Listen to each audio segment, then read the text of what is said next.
Round 2 of the World Triathlon Series for 2015 is underway. He was in and out in a flash. Jonathan Brownlee with a stunning performance. Brownlee wins in Auckland.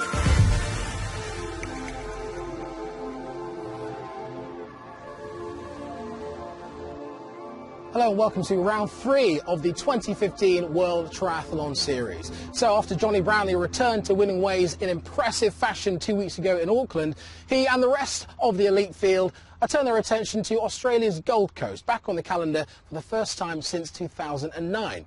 Meanwhile, over here, the clocks have gone forward, and after a long, cold winter, the evening training sessions have started to warm up. At least a little bit. Behind me, Knutsford's finest triathletes are about to be put through their paces as they aim to emulate Johnny's success, but on a more local level in the months ahead. Coming up, Britain's female triathletes in Australia will be trying to work out how to beat America's Gwen Jorgensen, who will be aiming for an 8th World Series win in a row. Gwen's a phenomenal athlete. She's quite a hard one to beat. I think it's going to be a team effort to beat her. It's go hard in the swim and the bike really and try to tire her out for the run. And we have extensive highlights of both the men's and the women's races on the Gold Coast. But we'll start with Johnny Brownlee. And soon after that win in New Zealand, he moved on to a rather damp Queensland, which is where our cameras caught up with him.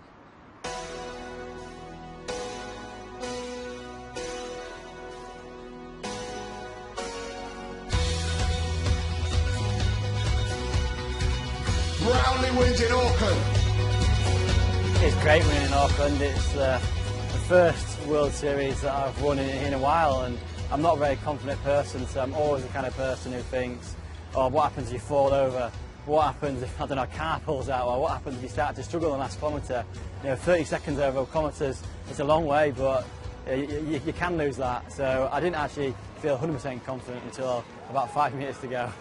To rank best in the world, yeah, it feels amazing, and you feel very confident when you walk onto the pontoon and you're first on the pontoon and people want to beat you. But on the other hand, I know it's a long season, and the World Series this year is going to be very interesting because there's a lot more races now, so the whole tactical side of choosing races is going to come into it a lot more, and so I'm probably going to miss the next couple off the Gold Coast. I'm not entirely sure. But that means I'm not going to be world number 1 anymore, but then I'm going to come back and try and catch up again, so it is going to be a very interesting season. Last year was a learning curve for me because it was the first time I've done a lot of travelling as part of the World Series, and I got it really wrong. I didn't really estimate how much the travel would take out of me, and it does really, really take it out of you. I just thought I'd be able to get off a long-haul flight and get training again, and I'd go home, start training and get tired and tired and never actually train that well. So I've learned that now, to just rest when you get home, take a few days, then actually start training properly. So yeah, definitely got a few things wrong. But this year, it's not payback. I'm not the kind of person who wants to get revenge or anything like that. I just want to just learn from it and get things right, and then take it forward from there. And over the winter, I tried not to do too much training, not to overtrain, and hopefully I've got it right. I'm the kind of person who needs to train somewhere where we can get inspiration from the hills, and you can train in a beautiful area, and Queenstown was perfect for that. You're surrounded by gorgeous mountains, you can cycle along gorges and Lord of the Rings scenes, and yeah, it was absolutely amazing. And I trained well. We had a great setup there with the British team, with a couple of coaches who made our life as easy as they possibly could with cooking for us, cleaning for us, all small things like that. So all we had to do was swim, bike and run. But yeah, Gold Coast now, and here I am. I couldn't get to a more different place really to Queenstown. I've seen the course. It's a very technical course. For me, it'd be perfect if a similar Auckland situation happens. A group gets out to swim and stays away. But I think it's more likely to be more of a big pack and a faster run. So very different to Auckland. Triathlon is one of those sports where it is different at every single course. So little things can make a big difference. Like if the sea is like it is today, it's more likely to split up because it's harder to draft behind people on the swim. So maybe it's not going to be a big pack. Whereas if it's a mill pond, it's easy to draft behind people and it comes together on the cycle. And you have to be very good at adapting to that. Luckily, I'm normally one of the people who can swim near the front, and that gives you advantage because then you're out at the front and then you're not relying on other people. it's all in your complete control there. Welcome to Australia, welcome to Burleigh Heads. You guys are starting to realise how important a swim leg can be for your triathlon race. In my eyes, it's about efficiency, doing it as easy as possible, so when you do get on that bike, you guys are ready to fire and ready to go, and you can leave everyone else behind.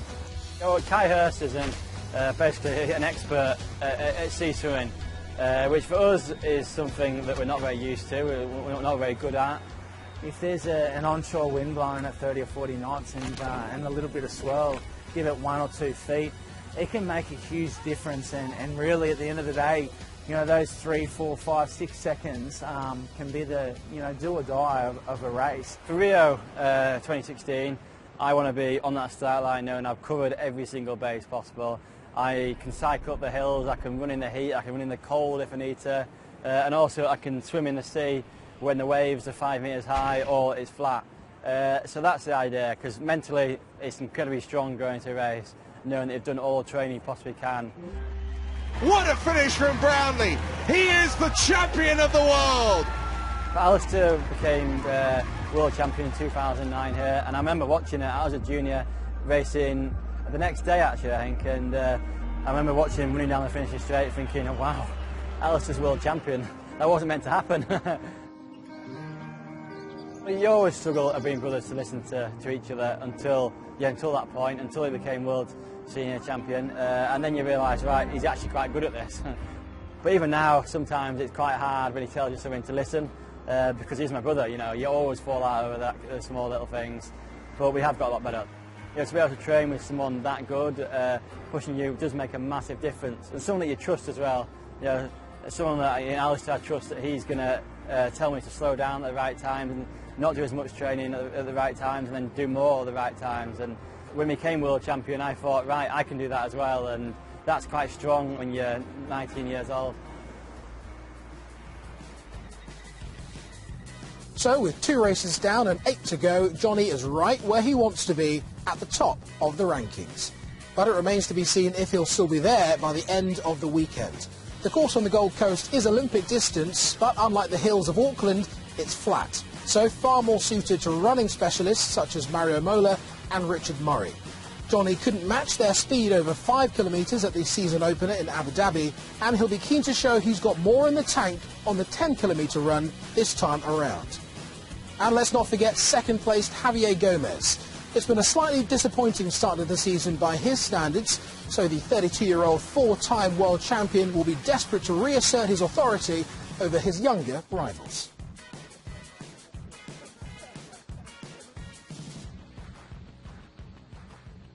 Now, if you're wondering where Olympic champion Alistair Brownlee is 3 races in, well, he's still continuing his recovery from an ankle problem, but is aiming to make his start of the season at the next event on the series schedule, Cape Town, in 2 weeks' time. And if you want to mark your cards for the 7 remaining races of the season, they're ticking along at the bottom of your screen right now. With triathletes needing to compete in 5 races plus the grand final, Alistair still has plenty of time to fight for a 3rd world title. So he's aiming for South Africa. Here with club members targeting a range of events from local sprint races to World Ironman Championships.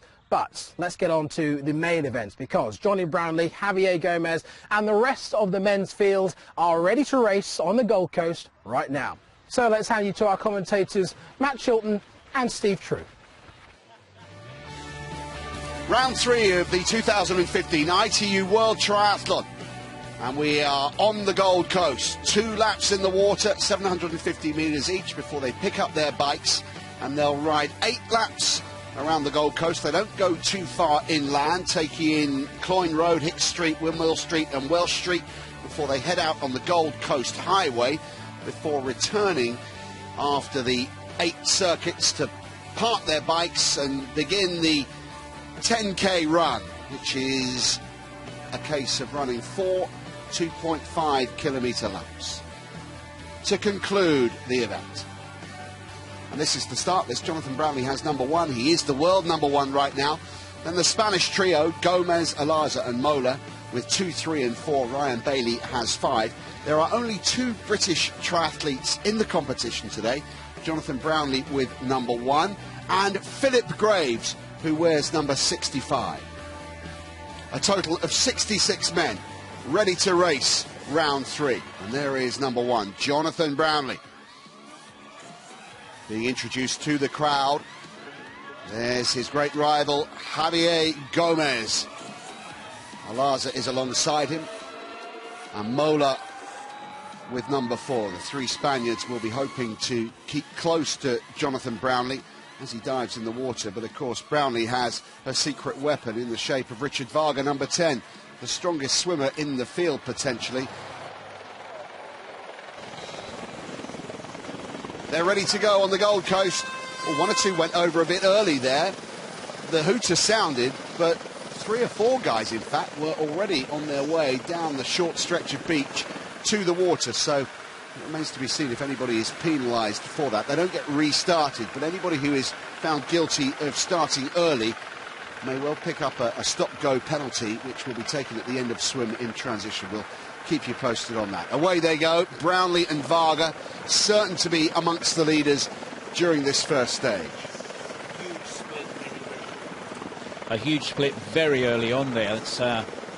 That full start may have repercussions with the athletes, not just the time penalty, but also just splitting up the swim. Really very distinct groups getting out at the moment. And here we go with the replay. Yeah, lots of feet heading over the line before the hooter had sounded. Somebody will be penalised for that. You can see Philip Graves in the Union Jack suit close to this side. He got barged and bumped out of the way.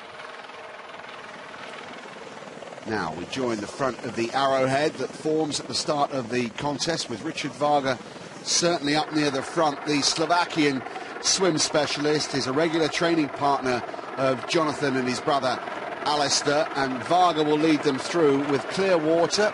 We'll expect potentially Mario Mola and Javier Gomez to be not too far behind. Who's turning next after Varga? Keep an eye out for number 1, that's Jonathan Brownlee, and it's Pierre Lecour, the rising star of the French team. He's right up there, number 8. And now there's trouble for some of the later starters. It's more like a water polo match at times as hands go on hats and racers get ducked. It can be very, very violent on those turns as Richard Varga leads the way. He's got clear water and a gap of about 10 metres to the next best swimmer. That's a huge gap this early on. You just wonder, is Varga going in with pre-planned tactics there? We know he trains with Johnny Brownlee, of course, but that is a huge way to go out by himself. He's certainly not going to want to be leading by this and going out on the bike trying to make a solo breakaway. That's just not going to happen with this quality of field. Now, I mentioned Pierre Lecour, number